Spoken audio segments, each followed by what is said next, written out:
Yes, Red Zone TV kwoli webali kubanga okyatugoberera yonna gy'osinzira okubanga gy'otulabira kyokola kya mutawaana nnyo. Waliwo amawulire gatambulidde ku mitimbagano ekiro ekikeseza olunaku olwaleero nga nakati gakyagenda mu maaso okubanga gakola breaking news. Abantu bakyagenda okubanga beewuunya ki ekigenda mu maaso naddala mu ggwanga Uganda olw'embeera nga bwetambudde, embeera nga bwetambula naddala radio stations ez'enjawulo.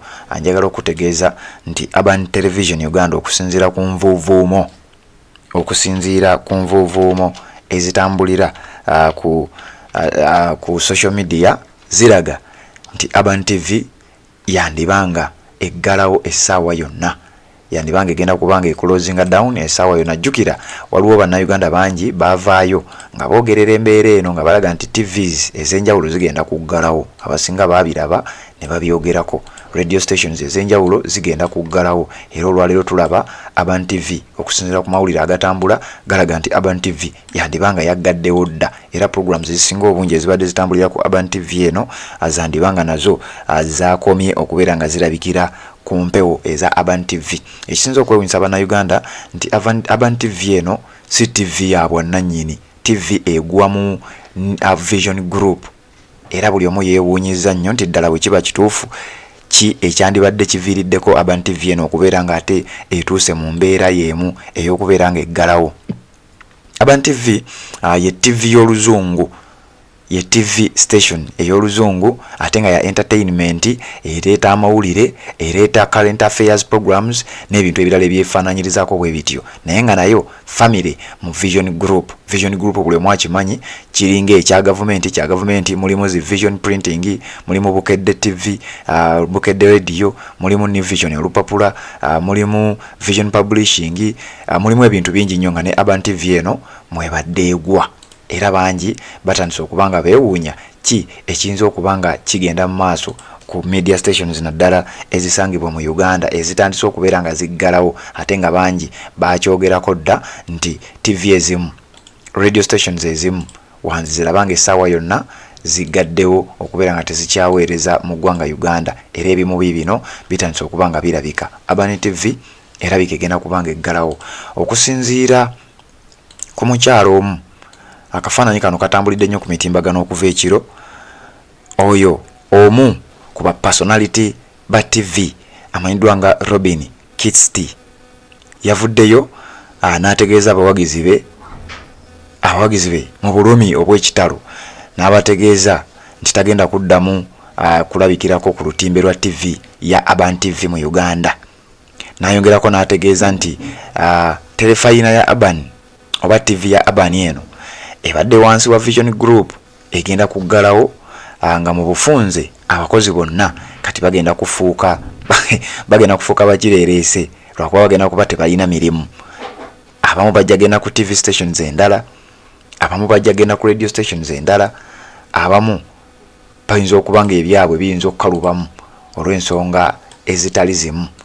Oyo omukyala gwe twogerako yoyo gwolaba mu kifaananyi yakedde n'ateeka message eyo ku mitimbagano gye, era nkakasa kitambudde nnyo. Abasinga obungi muyinza okuba nga mwakirabye okusinziira ku mitimbagano egy'enjawulo, naye nga nze njagadde nkikuleetere obeere nga okimanyiiko kigenda okutuukawo nga naawe okimanyi. Yagenze ku mitimbagano yagambye, yataddeyo message egamba bweti kanjikuteerewaawo naye njikuyitireitiremu. Omukyalo oyo message gye yataddeyo yagambye, to all my fans that watch me, I just wanted to let you know that you will no longer be seeing me because Urban TV is closing and all of us will no longer be on air. Thank you for the love you showed me. Now on to the next chapter. Oyo bamwita Robin Kitsi abadde mukozi ku Urban TV, era yavuddeyo n'ategeeza Urban TV eri mu kuggalawo essaawa yonna. Bino no we bijjidde gwali ku Red Zone TV. Njagala okutegeeza nti Dembe FM twali mu mwezi gwa Desemba omwaka ogwo oguwedde, amawulire ne gakeera ku makya nti radio Dembe FM omuziki n'ebikuzimba yali emaze okubeera nga eggalawo, era nga nayo tekyawulikika ku mayengo g'eggwanga Uganda. Kakati no njagala okutegeeza nti kati Urban TV yandibanga nayo egaddewo okusinziira kubamu ku bakozi baayo abafuddeyo ne bategeeza ensonga eno. Era Dembe FM bwe yaggalawo mwalaba abakozi bangi nga batandikawo initiatives endala. Mwalimu Kasuku oyo amanyiddwa nga Katende, naye nga bangi mumanyi nga Kasuku, n'abantu abalala bangi nnyo abali bakola ku Dembe FM. Babina Beibe mwabalaba badda ku Radio 4 n'abamu ku bakozi abalala abatannamanyikako wa gye badda. So kakati ekyo kyali ku Dembe FM, kati wetwogerera nga kiri ku Aban TV. Lwakuba nti enjawulo weeri era ekireetedde bannayuganda ebibuuzo ebingi. Aban TV babadde bagimanyi eri wansi wa umbrella eya Vision Group, nga tebasuubira Vision Group kubeera nga eyinza okuba nti oba eremereddwa, tebagisuubira kubeera nti eyinza okuba nga etuuka mu mbeera eno. Era buli omu yeebuuza kino kyandibanga kivudde ku ki. Naye jjukire mabegako bannayuganda bangi bazze boogera ekigambo kino ku mitimbagano nga bategeeza radio stations ezimu zigenda kuba ziggalawo, TV stations ezimu zigenda kuba ziggalawo. Kakati bino n'ebirala ffe tujja bikuwa we binaabanga bizze, naye nga ge mawulire ago. TV station emanyiddwa nga Aban TV eyinza okuba nga essaawa yonna eggalawo. Programs ezibadde zitambulirako zonna mubadde muzimanyi, ababadde bagigoberera mubadde mumanyi program ezibadde zitambulira ku TV eyo.